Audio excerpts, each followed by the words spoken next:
Hey guys, it's Saturday, August 13th, and Week 7 wraps up tonight with a doubleheader. First, the Argonauts are traveling to Hamilton to take on the Tiger Cats, and after that, the Bombers take their swag to Empire Field to take on the BC Lions. Now, the Argonauts are looking for just their second win after dropping 5 in a row. But at least they'll have their playmaker back tonight. Corey Boyd returns from a knee injury suffered in Week 2, and may just provide the spark that the offense needs in order to get on track. Now, the Argos have had some big problems with consistency, passing for a league-low 233 yards per game. Having their all-star running back will help out a lot in creating opportunities to move the ball more effectively. But their biggest issue isn't consistency, it's turnovers. Cleo Lemon and Dalton Bell have combined to throw 8 interceptions to just 5 touchdowns, and Lemon leads the team in fumbles with a grand total of 4. Their total number of turnovers over the past 5 games is 19, and opponents have capitalized on these errors, scoring a total of 38 points. The Tiger Cats will definitely be wanting to continue that trend during tonight's matchup. Now, as for the defense, the Argos are at the bottom of the league in every category. It was made clear this week that Barker has had enough, as he fired defensive coordinator Chip Garber in favor of Orlando Steinauer. It doesn't help that veteran linebacker Kevin Ivan is out for the season after undergoing surgery to repair a torn pectoral muscle. He joins Jason Pottinger on the sideline, and the Argos linebackers are starting to look like a little scraggly bunch.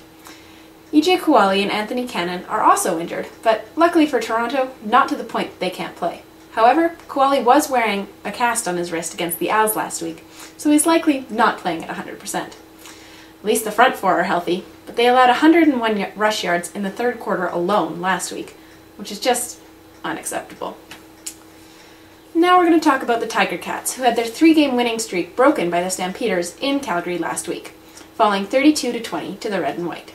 It was their first game after Arlen Bruce was traded to the Lions, but his absence didn't seem to make too much of an impact, as Kevin Glenn managed to throw the ball to 8 different receivers.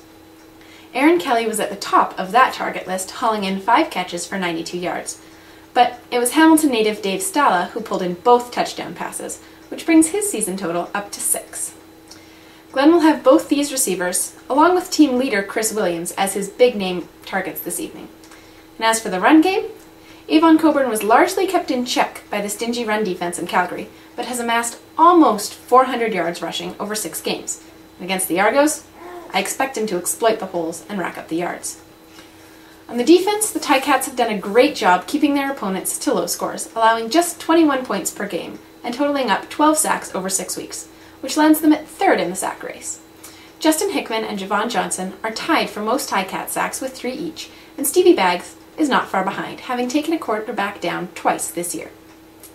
I will be very surprised if they can't make it through a Toronto offensive line that has allowed 13 sacks so far, not to mention the number of hurries and hits on their quarterbacks. Marcel Young and Bo Smith are emerging as the ball hawks in Steeltown. And as Cleo Lemon throws to the wrong jersey, if you get anywhere near him, I also expect to see interception totals climbing higher tonight. It's tough to find any kind of reason to even give Toronto a chance, but this is the CFL and anything can happen. However, I think the Ticats, especially on home turf, are clearly the better team, and we'll seal this one away. Now after that, the focus shifts to the West Coast, where Arlen Bruce will be making his debut as a different kind of cat. His presence will definitely help ease the coverage on fellow All-Star Geroy Simon, who pulled in 134 yards and a touchdown last week in the Lions' first win of the season. They will be joined downfield by Sean Gore, who is slowly wiping the butter off his hands, Akeem Foster, and Kier Johnson, who is making his pro football debut this evening. Joining Travis Lulay in the backfield is Canadian Andrew Harris, who is making his first start at running back. Harris has been the second return man behind Tim Brown all season long, but with the ratio shuffling that happened with the acquisition of Bruce, he gets his big chance tonight.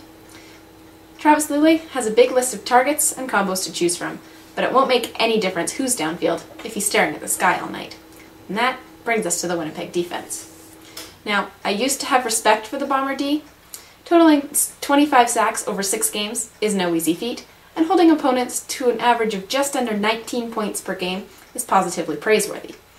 But after watching the emergence of this Swaggerville over the past 2 games, my respect level is dropping rapidly. I understand the desire to celebrate after a big play or a quarterback sack, but the level of showboating and carrying on displayed by this group is just sickening. Whatever happened to letting your play speak for you? The Bombers' defense is the best in the league, and adding this nickname may cause opponents to take it personally. Now that's not a notch for the defense. It makes the opposition that much more willing to take you down a peg. Now, while the Bombers have obviously backed up their talk so far, big pride comes before hard falls, and I'm sure that everyone who's not a Bomber fan would love to see that fall happen tonight. But I just don't see it coming versus the Lions.